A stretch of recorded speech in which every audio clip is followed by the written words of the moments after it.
第26章艺术常识。人们往往需要时间才能明白天赋与天才之间的区别，而当一个人年轻且雄心勃勃时，这个道理就更难领悟了。艾米在经历了许多磨难之后，才开始对此有所领悟。他把热情与灵感混为一谈，以年轻人特有的魄力，在不同的艺术领域进行了尝试。有很长一段时间，他放弃了泥塑，全身心投入到钢笔画中。在这方面，他展现了不凡的品味和技巧，创作出的雅致作品不仅美观，还能带来收益。然而，使用钢笔作画让他的视力大受影响，于是他放弃了，转而尝试烙画。在他迷上烙画那阵子，全家人都提心吊胆，生怕失火。烧焦木头的气味弥漫了整个屋子，阁楼和棚屋里时常冒出令人不安的浓烟，到处都放着烧红的铁器。汉娜临睡前总会在床边放一桶水和一个铃铛，以防万一需要发出火警。揉面案板上出现了一张轮廓清晰的拉斐尔头像，啤酒桶上则是一个巴克斯的头像。糖罐盖子上也多了一个可爱的小天使做装饰。至于几次失败的加里克向穷女孩买手套的尝试，则为家里提供了一段时间的柴火。对于一双被烫伤的手指来说，从火到油彩是很自然的过渡。艾米以同样的热情投身于绘画。一位艺术家朋友送给他一些不用的调色板、画笔和颜料。艾米便开始涂抹那些无论在陆地还是海上都前所未见的田园风光和海洋景象。他画的牲畜形状怪异，足以在农产品展览会上获奖。他画的船只摇晃得厉害，足以让最老练的水手也晕船。前提是他们没有因为他对船舶构造和所具知识的惊人无知而当场笑死。画室角落里那些凝视着观众的黝黑皮肤的孩子和黑眼睛的圣母像，与穆里略的作品毫无相似之处。脸上的棕色斑点阴影，配上在错误地方画上的刺眼笔触，意在模仿伦勃朗的风格。那些胸部丰满的女人和患水肿病的孩子，则模仿鲁本斯。至于特纳的风格，则体现在蓝色的雷暴、橙色的闪电、棕色的雨和紫色的云彩之中。画面中央那块番茄红色的斑点，既可能是太阳，也可能是浮标，或者是水手的衬衫，甚至是国王的礼服，全凭观众自己解读。接下来是炭笔肖像画，于是出现了一系列家庭成员的画像，他们看起来都黑乎乎、乱糟糟的，仿佛刚从煤房里出来一样。改用绘画铅笔后，效果柔和了许多，也大有改进。画中人的相貌也相当逼真。艾米的头发、乔的鼻子、梅格的嘴和老李的眼睛，用大家的话来说，他画得好极了。在那之后，他又重拾粘土和石膏，家中熟人的幽灵般的模型开始从各个角落冒出来，或者从堆满模型的橱柜架子上掉下来，砸在开柜门的人头上。艾米设法哄骗了几个孩子来当他的模特，但孩子们对他奇特工作方式的零散描述，为他赢得了食人魔的名声。他在这方面力求出众的努力，因为一次意外事故而戛然而止。那次事故也终结了他的这股热情。由于难以找到模特，他决定为自己那只他认为非常漂亮的脚做一个模型。一天，全家人被棚屋里传来的敲打声和尖叫声惊动，跑过去一看，发现这位热情的艺术家正费力地想把脚从一只石膏罐里拔出来。石膏似乎出乎意料地迅速凝固了。大家费了9牛2虎之力，冒着危险才把他的脚弄了出来。乔一边用小刀刮石膏，一边忍不住哈哈大笑，结果一不小心，在可怜妹妹的脚上画了个小口子。给他留下了艺术热情的永久印记。这件事之后，艾米消停了一段时间，直到对风景画的热情再次占据了他。他开始穿梭于河流、田野和森林之间进行写生，并渴望能找到一些像样的废墟来临摹。他为了画一块石头、一个树桩、一个蘑菇和一根折断的树枝组成的迷人构图，或是为了画一片绝妙的云彩聚集，完成后却更像一堆蓬松的羽绒枕头。常常坐在湿草地上，结果着凉感冒了无数次。他不在乎夏天为了临摹明暗对比而坐在河边暴晒，把皮肤都晒坏了。他为了寻找他所谓的好视角，也就是眯起眼睛打量，额头上都因为经常皱眉而生出了一条皱纹。如果像米开朗基罗所说，天才不过是永恒的耐心，那么艾米无疑可以拥有这份天赋，因为他坚持不懈，任何障碍、失败或沮丧都无法阻止他。他坚信，创作出值得称道、可被视为真正艺术作品的作品，只是时间问题。与此同时，他也致力于学习、实践和享受其他事物，因为他决心成为一位有教养、值得钦佩的女性，即使她最终未能成为一位伟大的艺术家。在后者方面，他取得了更好的成果，因为他是那种天生讨人喜欢的人，处处都能交到朋友，生活似乎总是那么体面而无忧无虑，以至于那些不那么幸运的人都觉得他是天生的幸运儿。大家都喜欢他，因为在他的众多优点中，有一项就是善于与人相处。他天生就能分辨出什么是合宜和令人愉快的。他的话似乎总能说到听者的心坎里，他的举止从不失当或不得体。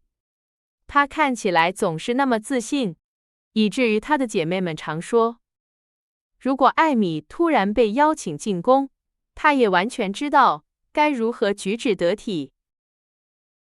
他的一个弱点是渴望加入他所谓的上流社会，尽管他并不真正了解那是什么。金钱、地位、成功和优雅的举止，在他看来极具吸引力。他渴望与拥有这些的人交往，这常常使他混淆真伪，去钦佩那些根本不值得钦佩的人。这位年轻女士从未忘记自己出身名门，她培养着自己的贵族品味和风度，以便时机成熟时能够占据那个因目前家境贫寒而被排除在外的地位。他的朋友们称她为我的小姐。他热切地渴望成为他心目中的那位贵妇人，但他尚未发现，金钱买不来优雅，社会地位并不总是等同于高贵，而良好的教养，即使在物质匮乏的情况下，也会显露出来。妈妈，我想请您帮个忙。艾米有一天摆出一副郑重其事的样子说。哦，小家伙，是什么事呢？母亲问道，在她眼里，这个小姑娘依然是个孩子。绘画班下周就结束了，在同学们放暑假离开之前，我想请他们来家里玩一天。他们非常想到河边去，画那座断桥，再临摹一些他们在我速写本上欣赏过的东西。他们对我一直很好，我非常感激，因为尽管他们都很富有，也知道我穷，但他们从未排斥过我。他们为什么要排斥你呢？马奇太太问道，摆出女儿们常说的玛利亚·特蕾莎女王般的架势。您和我一样清楚，大多数人都会在乎这些事情，所以别像知乎仔的老母鸡发现有鸟啄它的小鸡那样大惊小怪。您知道，丑小鸭最终变成了天鹅。艾米微笑着说，并无怨怼之意，因为她脾气很好，心态也很乐观。马奇太太笑了，按捺住母亲的骄傲，问道：好吧，我的小天鹅，你有什么打算？我想下周请女孩子们来吃点心，带她们去她们想去的地方看看，或许可以沿着河边散散步，为她们举办一个小小的艺术宴会。我看没什么不妥，你想准备些什么吃的？我想蛋糕、三明治、一些水果和咖啡就够了吧？哦，天哪，不行，我们得准备冷切的舌头和鸡肉，法国巧克力，还有冰激凌。那些女孩子习惯了这些东西，我想办得体面些，即使我得为此努力挣钱。那么你想邀请多少个女孩子呢？母亲问道，神情开始严肃起来。班上大概有12到14个，但我估计不会都来。天哪，孩子，那你得租一辆公共马车才能带他们去兜风了。妈妈，您怎么会这么想？顶多来6到8个，所以一辆小马车就够了。我原打算向劳伦斯先生借他的敞篷4轮马车。可是这一切会很贵的，艾米。不会太贵，我算过费用了，可以用我自己的钱来付。亲爱的，你难道不觉得，既然那些年轻女士习惯了那些佳肴，无论你准备的多好，她们也不会感到惊喜，倒不如准备些简单的东西换换口味。那样我们既不用花钱，也不用借东西，更不用勉强自己去做超出能力范围的事情。如果不能按我的想法来，我宁愿什么都不办。有您和姐姐们的帮助，一切都会很完美的。既然我愿意承担费用，我不明白为什么不能按我的意愿来办。艾米说，语气坚决，如果遇到反对，这种坚决就会变成固执。马奇太太知道，经验是最好的老师，只要可能，她总是让女儿们自己去学习那些她本可以帮她们避免的教训，如果她们愿意听从她的建议，而不是反其道而行之的话。好吧，艾米，如果你下定决心，并且有信心在不过多花费金钱、时间或耐心的情况下办好，那我就没什么可说的了。去跟你的姐姐们商量一下，无论你们做出什么决定，我都会尽力帮助你们。谢谢您，妈妈，您总是这么好。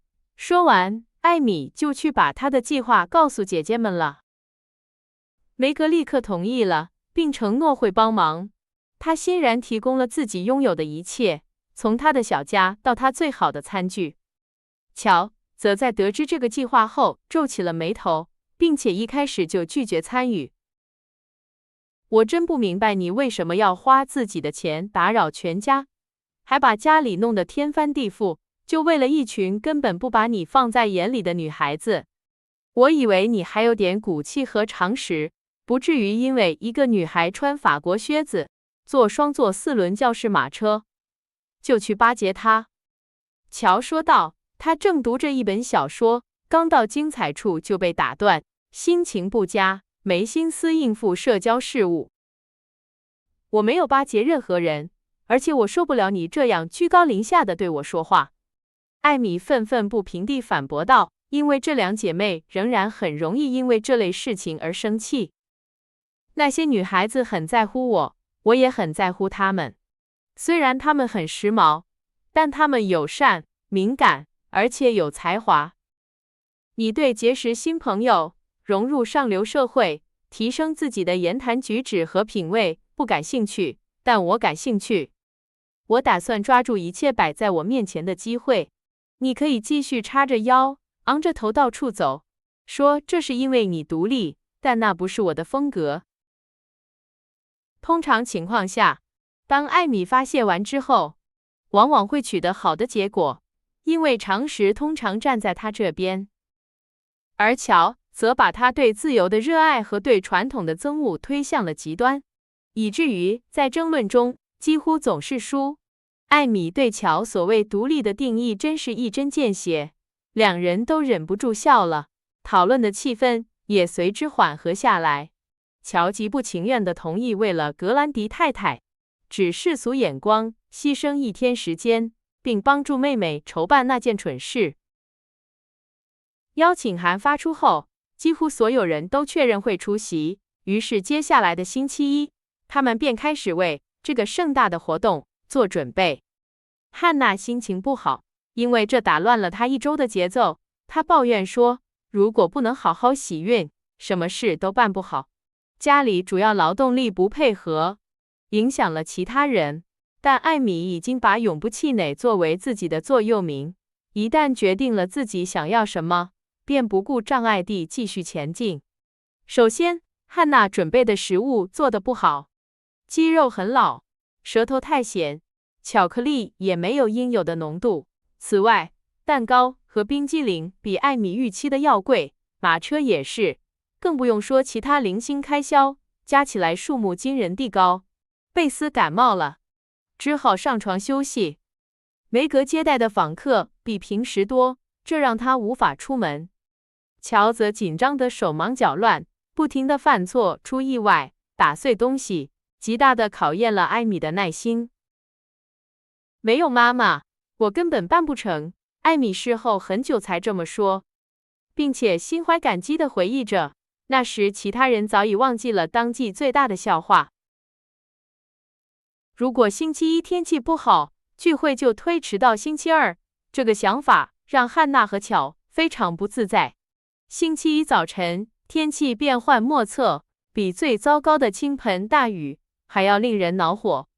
先是下了点毛毛雨，然后太阳出来了，接着刮了一阵风，天气一直摇摆不定，直到为时已晚，大家无法再做安排。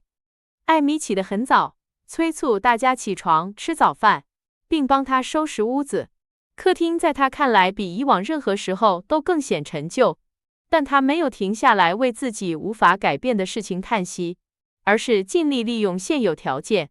他把椅子摆放好，以遮盖地毯上磨损的地方，用常春藤镶边的画框盖住墙上的污渍，并在几个角落摆放了他自己做的雕塑，为空间增添艺术气息，也与乔在各处摆放的漂亮花瓶里的鲜花相得益彰。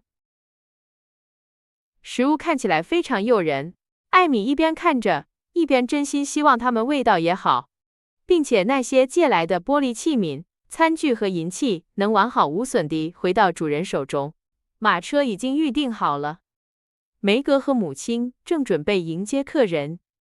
贝斯在厨房帮汉娜的忙，而乔则决定，在他的心不在焉、头痛以及对一切人和事都不满的情况下，尽可能地表现得开朗和友善。艾米一边打扮，一边幻想着那幸福的时刻。每餐之后，她将和朋友们一起进行艺术远足，享受2个重头戏——断桥和敞篷4轮马车之旅。接下来的2个小时，她都在焦急的等待中度过。从客厅走到门廊，听着各种像天气一样变幻不定的意见。显然，11点下起的那场大雨打消了客人们的念头。他们本该12点到，结果一个人也没来。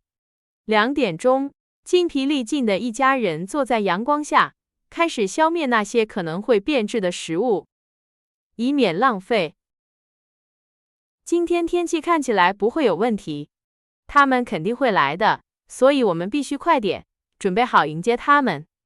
艾米第2天看到阳光灿烂时说道，他说话的口气好像很兴奋，但实际上，他真希望自己没有提星期二这个选项，因为他的兴致就像那块蛋糕一样，正在消退。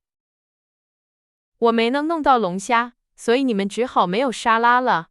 马奇先生半小时后，带着一种平静的绝望宣布道：“我们就用鸡肉吧。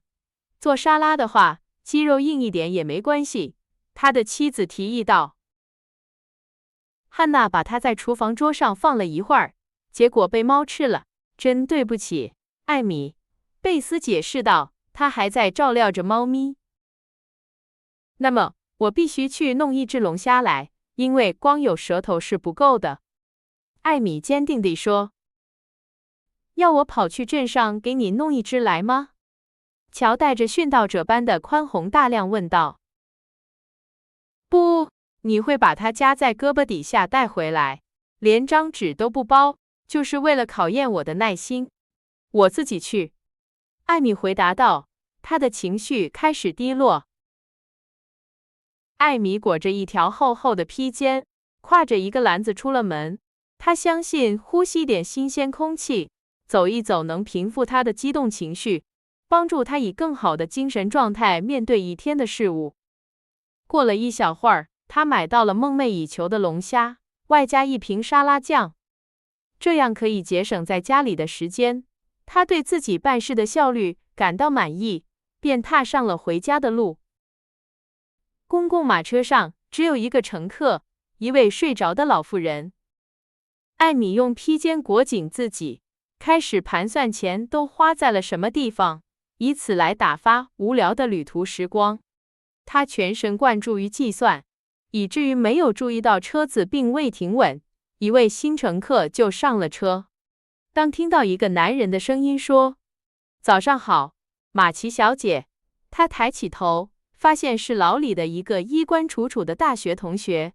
这位年轻女士相信那个年轻人会比她先下车，便假装脚边的篮子不是她的，庆幸自己穿了件新衣服，并以她特有的温柔和优雅回了礼。